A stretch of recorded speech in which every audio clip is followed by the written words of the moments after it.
stay in the trenches, I always say. Down in the trenches with the masses. You may recall this little subway car from the video last week with the young woman attempting to get you to believe that you need to be loving.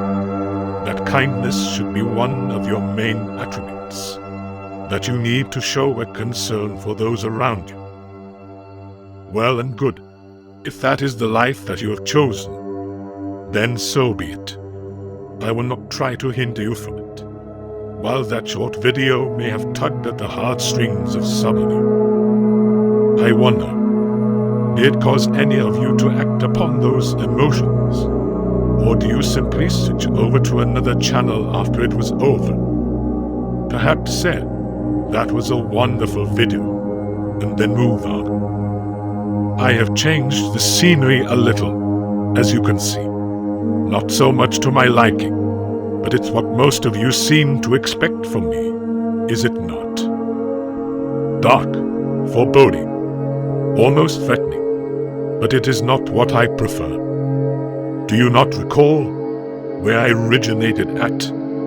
In heaven itself, where eternal light shines, and I shined amongst the brightest of them.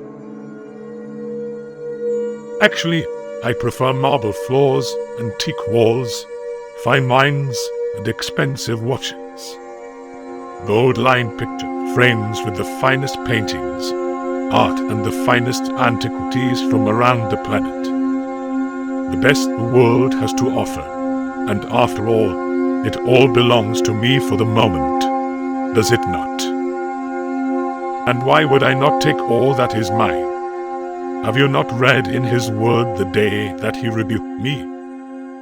Get thee behind me. Get behind me, Satan. Satan, thou art an offense unto me. For thou savorest not the things that be of God, but those that be of men.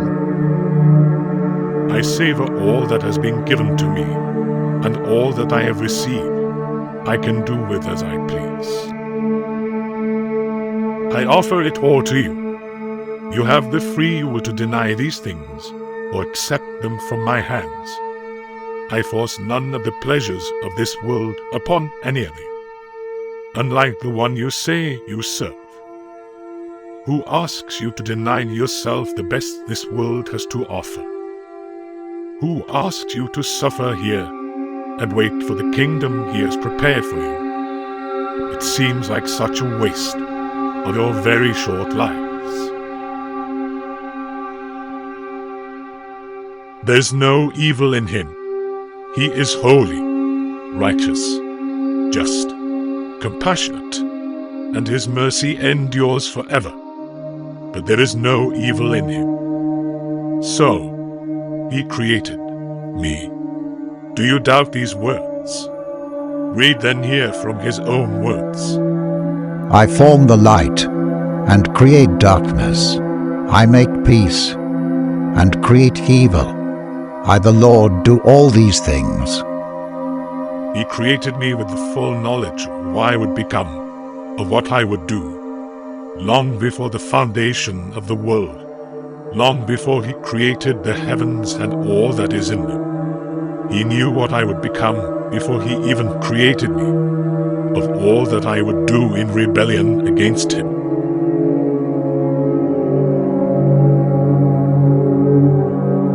I do not so much offer you these things of the world, though I may, but the pleasure that comes from them, and along with them, the pride of ownership, the pride of self-accomplishment, the desires of your fleshly nature fulfilled.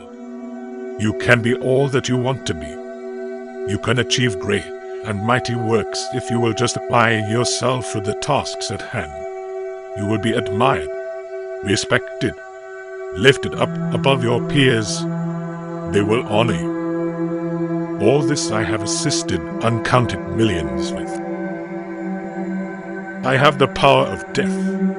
There is no denying this. But far too many of you do not truly understand what this means.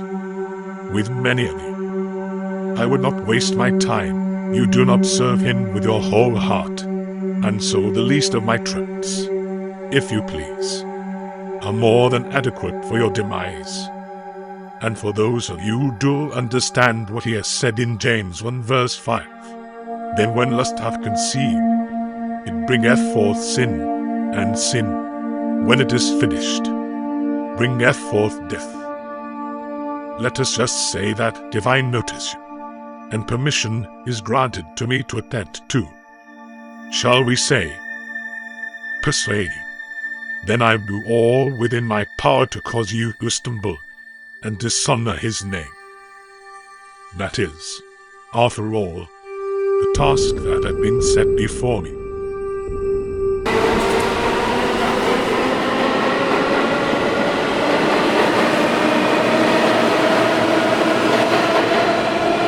Those of you who are on the path of the shining light, I have no power over, unless it is granted unto me.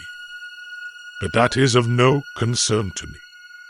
I have laid the traps, and you do not need my assistance to fall into them. In fact, many of you will do so willingly. The few simple words I spoke to Adam's wife are the proof of this statement. I will leave you with this for your contemplation.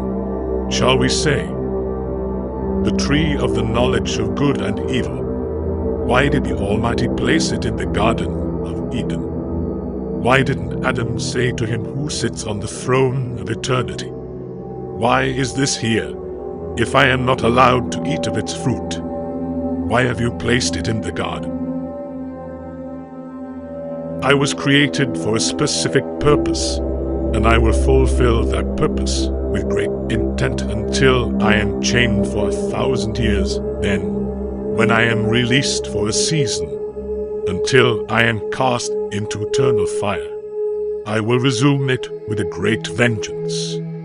You do not need me to help you to fall into temptation, and I do not need to pay any attention to most of you.